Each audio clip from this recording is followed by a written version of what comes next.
สวัสดีค่ะกลับมาพบกันอีกแล้วนะคะวันนี้กลับมาพบกันอีกแล้วนะคะกับเรื่อง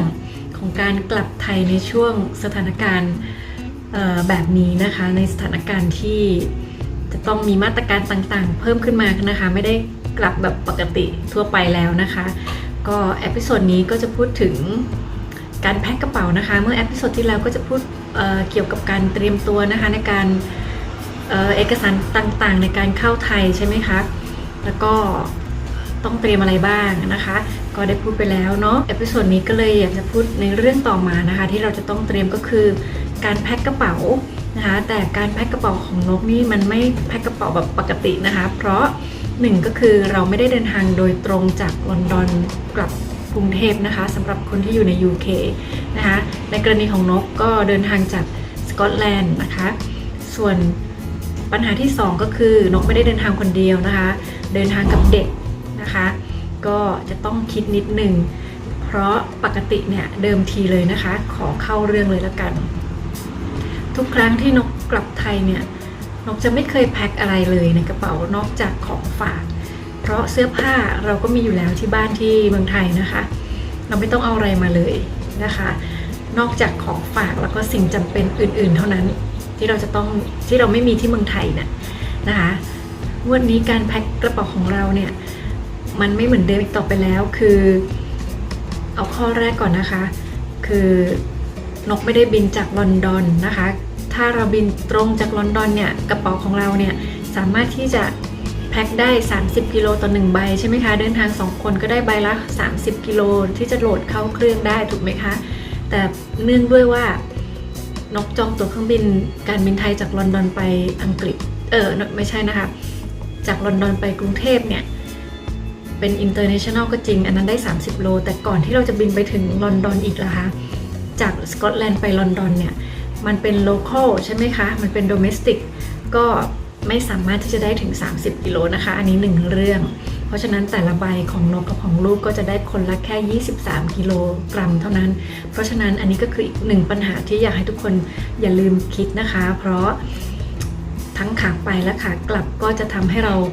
ติดนะคะแล้วมันลำบากมากด้วยนะคะถ้าสมมติว่าน้ำหนักมันเกินเราก็จะต้องเอาออกแล้วที่สำคัญถ้าเราเดินทางกับลูกนะคะมันเอาไปเต็มที่ไม่ได้เลยตอนแรกนะคะนกก็แพ็คกระเป๋า2กระเป๋าแบบเต็มที่เลยนะคะใบละ23กิโลเลยทุกอย่างที่เราอยากจะเอากลับมานะคะเอาหมดคุณสามีก็ทักว่าเธอจะไหวหรอเพราะว่าเวลาเธอบินไปถึงลอนดอนแล้วเนี่ยเธอต้องเปลี่ยนเทอร์มินอลด้วยนะคะเพราะเราบินโลคอลมันจะต้องไปลงเทอร์มินอลของโลคอลแล้วก็จะต้องต่อรถไฟนะคะไปอีกเทอร์มินอลหนึ่งที่เป็นเทอร์มินอลของอินเตอร์ใช่ไหมคะนั่นน่ะเขาบอกว่าถ้าสมมุติว่านกจะต้องขึ้นบันไดเลื่อนนะคะในกรณีที่ไม่มีลิฟต์เนี่ยนกจะทำยังไงนะคะกระเป๋า2ใบที่หนักมากแล้วก็ไม่ใช่แค่นั้นใหญ่ด้วยแล้วก็ยังมีลูกอีกคนนึงนกจะทำยังไง เขาก็ให้นกจินตนาการนะว่านกจะเอากระเป๋าใบหนึ่งขึ้นไปก่อนบนขึ้นบันไดเลื่อนไปก่อนแล้วก็ให้ลูกกับกระเป๋าอีกใบรออยู่ข้างล่างหรือเปล่าอย่างนั้นหรอหรือว่ายังไงนะคะแล้วเขาก็ให้นกลองลากเองด้วยนะ มันไม่ไหวจริงๆนะคะทุกคนนกนี่ไม่เคยยอมที่จะแพ็คกระเป๋าแบบน้อยกว่าน้ำหนักที่เขากำหนดเลยนะแต่ครั้งนี้นะคะต้องยอมนะคะครั้งนี้ต้องยอมเอาของออกอ่ะนกก็ไปเจอผู้หญิงคนอื่นนะคะที่เขาเดินทางคนเดียวนี่แหละแต่เขาเอามาเยอะมากอ่ะเต็มที่อ่ะ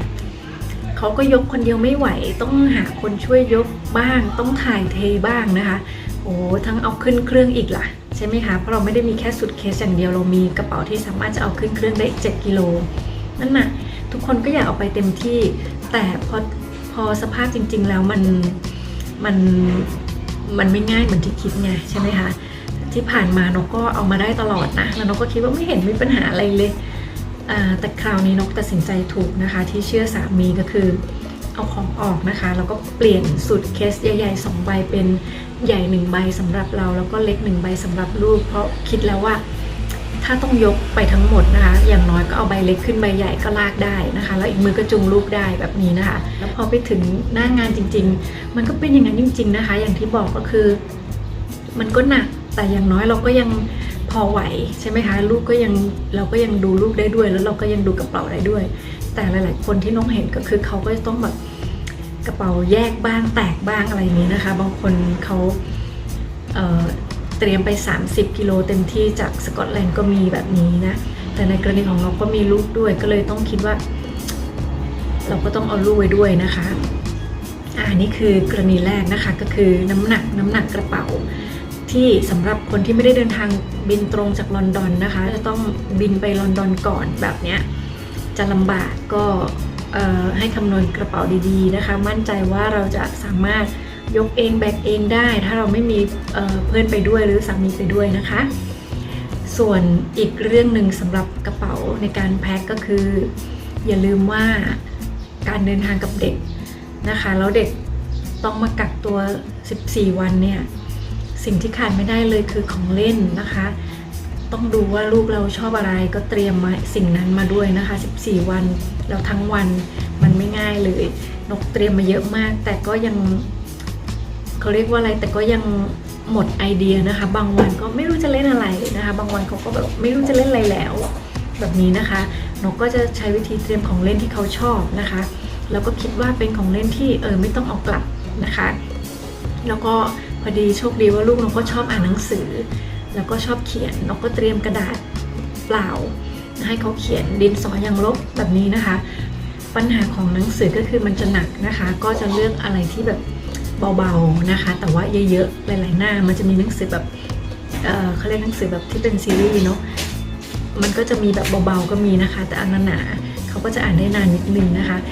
มันก็ทำให้น้ำหนักกระเป๋าของเราเนี่ยเพิ่มมากขึ้นนะคะของฝากเนี่ยนกต้องเอาออกไปเลยนะคะตอนที่ปรับกระเป๋าใหม่เนี่ยของฝากหลายๆอย่างต้องเอาออกเอามาเฉพาะเท่าที่เอามาได้นะคะต้องแยกเลยว่าอันนี้จำเป็นนะอันไหนจำเป็นต้องเรียงลำดับความจำเป็นนะคะเพราะว่าเราต้องมากักตัวก่อนเพราะฉะนั้นสิ่งที่เราต้องใช้ในช่วงกักตัวเนี่ยก็คือของเล่นลูกนะคะแล้วก็เสื้อผ้าที่ต้องใช้ในช่วงนี้นะคะเดิมทีเราไม่เคยพกเสื้อผ้านะคะอย่างที่บอกแต่งวดนี้ก็ต้องพกมาสัก2-3 ชุดเพื่อที่จะมาซักเปลี่ยนนะคะแล้วก็เอามาไม่เยอะหรอกแต่ว่าก็ make sure ว่าต้องมีนะคะเพื่อที่จะสลับกับการซักแล้วก็สำหรับลูกนะคะนอกจากนั้นแล้วก็ยังต้องดาวน์โหลดนะคะพวกเกมซีรีส์หรือการ์ตูนอะไรอย่างนี้นะคะลงในโทรศัพท์บ้างนะคะเผื่อช่วงเวลาที่เขาไม่รู้จะทำอะไรแล้วก็จะได้ช่วยตรงนั้นนกก็เตรียมมาหมดทุกอย่างลูกชอบดูอะไรชอบเล่นเกมอะไรอย่างนี้นะคะก็เตรียมมาบ้างนะคะเผื่อไว้แต่ว่าเราก็จะต้องจำกัดนิดนึงนะคะในกรณีนั้นเพราะเดิมทีก็ไม่ค่อยจะให้เขาดูมากนะคะแต่ในกรณีนี้คือทั้งวันเนาะแล้วก็ทุกวัน14 วันก็ต้องมีบ้างนะคะกันไว้ดื่มแกนะคะก็นี่คือสิ่งที่นกเตรียมสำหรับลูกนะคะมี2 เรื่องหลักๆเนี่ยแหละค่ะก็คือน้ำหนักกระเป๋านะคะแล้วก็ความจำเป็นในการแพ็คเอาเท่าที่จำเป็นแล้วก็อย่าลืมของเล่นลูกของสำคัญของลูกเสื้อผ้าที่ต้องใช้ในช่วงกักตัวอะไรไม่จำเป็นก็ออกไปก่อนนะคะนกก็เอาของฝากออกไปเยอะเลยอย่างที่บอกงวดนี้ก็คงไม่เอาอะไรมาฝากเพื่อนมากนะคะทุกคนก็คงเข้าใจแหละก็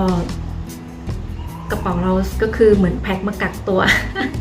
นะคะก็มีของจำเป็นเท่านั้นแล้วที่อย่าลืมเลยนะคะก็คือหน้ากากนะคะเตรียมให้พร้อมนะคะหน้ากากหยูกยาอะไรพวกนี้นะคะใครมีเฟซชิลมั่นใจแค่ไหนอะไรก็ตามนั้นเลยนะคะนกมีหน้ากากนกมีเฟซชิลแต่นกไม่ได้ใส่เฟซชิลนะคะแล้วก็มีเพื่อนให้สเปรย์ที่แบบฉีดจมูกมาแบบบล็อกไวรัสเข้าจมูกอะไรเงี้ยก็ใช้ด้วยนะคะจริงๆไม่ได้ใช้ตามปกติหรอกแต่ว่าเพื่อนให้มาก็เขาเห็นว่าเดินทางเขาก็ให้ใช้ช่วงเดินทางนี้นะคะมันก็เป็นขวดเล็กๆมันก็ใช้ไม่กี่ทีก็หมดนะคะแต่ใช้เฉพาะช่วงจำเป็นแบบนี้นะคะก็มีอะไรก็เอามาหมดเลยนะคะแล้วนกก็มีทิชชู่ที่เป็นแอลกอฮอล์ก็มีนะคะเพราะเวลาเรารอที่สนามบินเนี่ยเราอาจจะต้องใช้ห้องน้ำใช้อะไรที่มันเป็นสาธารณะเนาะเราอาจจะต้องนั่งเราก็คือมันต้องอยู่กับผู้คนเยอะๆนะคะในวันที่นกไปเนี่ยบินช่วงสถานการณ์นี้นะคะมันก็มีอะไรเปลี่ยนแปลงโดยที่เราไม่คาดคิดเลยเช่นในกรณีของนกเลยนะคะ เราก็จองทุกอย่างเรียบร้อยอย่างที่บอกในเอพิโซดแรกนะคะแต่ว่าในช่วงที่รอเนี่ยช่วงการเดินทางที่รอการเดินทางเนี่ยเราก็ต้องดูแลตัวเองไม่ให้เราเป็นอะไรนะคะเพื่อเราจะได้ fit to fly ในช่วง3วันก่อนบินถูกไหมคะแล้วก็นอกจากนั้นนะคะเราก็ต้องเตรียมตัวคิดเรื่องนั้นเรื่องนี้ว่าอะไรที่เราลืมไปบ้างนะแต่มีอย่างหนึ่งนะคะที่เราไม่สามารถจะควบคุมได้ก็คือสถานการณ์แบบนี้ช่วงนั้นสกอตแลนด์ก็ประกาศล็อกดาวน์คือขึ้นไปอีกระดับหนึ่งนะคะเป็น Tier 4ทำให้สายการบินเปลี่ยนแปลงการบินนะคะเปลี่ยนช่วงเวลาบินแล้วก็ลดช่วงเวลาบินก็เลยมาเลื่อนไฟล์ของเรานะคะในกรณีของนกเนี่ยนกจองทุกอย่างเรียบร้อยกะเวลาอย่างดีคำนวณเวลาอย่างดีคือเป็นช่วงลูกนอนลูกตื่นเป็นเวลาที่แบบโอเครอในช่วงสนามบินไม่นานมากนะคะช่วงเวลานี้เรารอแค่นี้หรือว่าให้เราสามารถที่จะเดินทางจากเทอร์มินอลนี้ไปเทอร์มินอลนั้นได้ทันเวลาเราคำนวณเวลาของเราเรียบร้อยแล้วนะคะทุกอย่างเพอร์เฟกต์แต่ว่าพอสกอตแลนด์ล็อกดาวน์ประกาศล็อกดาวน์2-3 อาทิตย์นะคะก่อนที่นกจะบิน2 อาทิตย์นะคะช่วงนั้นก็การบินไทยนะคะการบินไทยขากลับจากเมืองไทยมา UK เนี่ยเลื่อนเวลานะคะเดิมทีนกจองไป3 ทุ่มนะคะ3 ทุ่มเขาก็เลื่อน3 ทุ่มเป็นตี3นะคะโอ้ my god นกก็คิดว่าตี3นกก็ต้องไปสนามบินประมาณเที่ยงคืน หรือก่อนหน้านั้นนะคะไม่เลทกว่าเที่ยงคืนเพราะว่าตายแล้วลูกก็จะไม่ได้นอนอีกแล้วนะคะลูกก็จะไม่ได้นอนอีกแล้วโอเคไม่เป็นไรพอการบินไทยเลื่อนไฟล์ขากลับถูกไหมคะเราก็ต้องมาเลื่อนไฟล์จากสกอตแลนด์จากลอนดอนกลับสกอตแลนด์อีกถูกไหมคะเพราะเราจองไว้เรียบร้อยแล้วเวลาโอเคแล้วว่าเราก็ต้องมาเลื่อนไฟล์ที่เรากลับจากลอนดอนมากับสกอตแลนด์อีกก็เลยต้องเสียค่าเลื่อนเพิ่มอีกนะคะก็คือไม่ใช่ค่าเลื่อนแต่มันเป็นค่าไฟล์ที่ราคาแตกต่างกันอยู่แล้วตามช่วงเวลานะคะทีนี้ก็โอเคไม่เป็นไรเพราะว่าจำเป็นถูกไหมคะก็เลื่อนเราก็เสียเงินเพิ่มไปสักประมาณ6 ปอนด์นะคะก็ไม่มากแต่มันก็ไม่ใช่อะไรที่เราควรจะเสียเนาะเมื่อเป็นอย่างนั้นแล้วนะคะต่อมาไฟล์จากสกอตแลนด์นะคะไปลอนดอนช่วงบ่ายเพราะว่านกต้องบินจากลอนดอนกลับมาไทยช่วงมืดใช่ไหมคะนกก็ไฟล์นั้นเขาก็เลื่อนมาเป็นเช้าเลยเที่ยวเดียวเหลือเที่ยวเดียวนะคะเช้าเลยก็คือ6 โมงครึ่งเช้านกต้องตื่นตี 4นะคะเพื่อที่จะไปถึงนั่นก่อนแล้วเขาก็ยังส่งข้อความอีกนะคะว่าไฟล์จะบีซี่มากๆก็ให้มาก่อนเวลาเยอะๆหน่อยเราก็เลยต้องตื่นตี 4อีกนะคะนั่นคืนนั้นก็ไม่ได้นอนเลยนี่ก็คือไฟล์เลื่อนครั้งที่2เพราะฉะนั้นในการบินจากสกอตแลนด์ไปลอนดอนเช้ามากแต่ไฟล์จากลอนดอนไปกรุงเทพดึกมากก็คือ3 ทุ่มครึ่งช่วงเวลาทั้งวันเราจะต้องไปรอที่ฮิทโรว์ลอนดอนครั้งนี้เป็นการเดินทางที่ลำบากมากที่สุดเลยนะคะในการเดินทางในชีวิตของนกทุกครั้งที่นกบินเนี่ยนกจะรอหมายถึงมีแกลบในช่วงการรอต่อเครื่องเนี่ยไม่เกิน4 ชั่วโมงนะคะประมาณ4 ชั่วโมงขนาดอิมิเรตรอ7 ชั่วโมงนกยังไม่เอาเลยนะคะคิดว่าโอ้มันนานไปสำหรับเด็กนะคะและสำหรับลูกถ้ารอ7 ชั่วโมงแต่งวดนี้เราไม่มีทางเลือกนะคะเพราะเขาเลื่อนเราตลอดเลยกลายเป็นว่าแกลบกว้างมาก12 ชั่วโมงในการรอคอยแล้วก็ยังต้องบินอีก10 กว่าชั่วโมงมาถึงเมืองไทยโหมันเป็นอะไรที่แบบแย่มากๆนะคะก็อยากให้เพื่อนๆได้เตรียมรับกับเรื่องพวกนี้ด้วยที่ไม่ได้คาดคิดแบบนี้นะคะบินในช่วงนี้เนาะแต่ตอนนกจองสถานการณ์มันดีขึ้นนะคะมันไม่ได้มีอะไรที่คิดว่าจะมาล็อกดาวน์อีกรอบ2นะคะนกจองตอนที่เขาเริ่มปลดล็อกดาวน์อะไรพวกนี้นะคะแต่พอปลดปุ๊บมันกลับกลายเป็นผู้คนเห่เข้าไปเนาะก็เลยทำให้เคสเพิ่มมากขึ้นนะคะก็ไม่ได้ทำให้สถานการณ์ดีขึ้นกลับทำให้สถานการณ์แย่ลงทำให้มีการล็อกดาวน์เพิ่มขึ้นไฟล์ก็ต้องปรับเปลี่ยนไปตามสถานการณ์แบบนี้ก็เลยทำให้เราก็ต้องปรับเปลี่ยนไปแล้วก็ มาเป็นแบบนี้แหละนะคะก็ทำให้เราเนี่ยต้องไปรอที่ฮีทโรนานขึ้นแล้วก็มีความเสี่ยงมากขึ้นเนาะในช่วงเวลาเดินทางถ้าเรารอไม่นานเนี่ยมันในสถานที่ปิดด้วยใช่ไหมคะแล้วก็ไม่ชอบเลยนะคะไม่คิดว่าจะต้องไปนานขนาดนั้นแต่มันไม่มีทางเลือกอย่างที่บอกก็ต้องอดทนนะคะก็ต้องอดทนแล้วก็อดทนมาจนถึงวันนี้นะคะวันนี้วันที่กักตัวแล้วก็นกก็เลยเพิ่งจะมีแรงนะคะออกมาบอกมาทำคลิปมาบอกเพื่อนๆแล้วก็นี่แหละค่ะมีหลายเรื่องหลายอย่างก็เลยอยากจะมาแชร์กันนะคะสำหรับเอพิโซดนี้ก็อยากจะให้เพื่อนๆเนี่ยเตรียมตัวเรื่องการแพ็คกระเป๋านะคะโดยเฉพาะถ้ายิ่งเดินทางกับเด็กนะคะโดยเฉพาะถ้ายิ่งไม่ได้บินตรงจากลอนดอนนะคะคนที่อยู่ในประเทศอื่นใน UK เนี่ยก็ต้องเตรียมตัวกันหนักๆนิดนึงมันมีสถานการณ์แบบนี้เกิดขึ้นเชื่อว่ามันก็ผ่านไปได้แล้วค่ะแต่ว่าถ้าเราเตรียมตัวดีเราก็จะโอเคแล้วก็ปลอดภัยแล้วก็สบายใจนะคะความเสี่ยงน้อยลงความเหนื่อยน้อยลงนะคะความผิดพลาดน้อยลงเท่านั้นเองนะคะสำหรับวันนี้คลิปนี้ก็ขอบคุณเพื่อนๆมากๆเลยนะคะที่รับชมรับฟังกันจนจบเลยแล้วก็หวังว่าเป็นประโยชน์กับเพื่อนๆอย่างมากด้วยนะคะโดยเฉพาะคนที่อยากจะเดินทางกลับประเทศไทยในช่วงนี้เนาะใครคิดถึงบ้านนะคะมันคงเป็นเวลายาวนานแล้วจากตั้งแต่ที่มันเกิดเหตุการณ์นี้นะคะก็ขอให้ทุกคนเดินทางปลอดภัยใช้สติสัมปชัญญะนะคะวันนี้นกขอตัวลาไปก่อนนะคะขอบคุณมากๆเลยค่ะสวัสดีค่ะ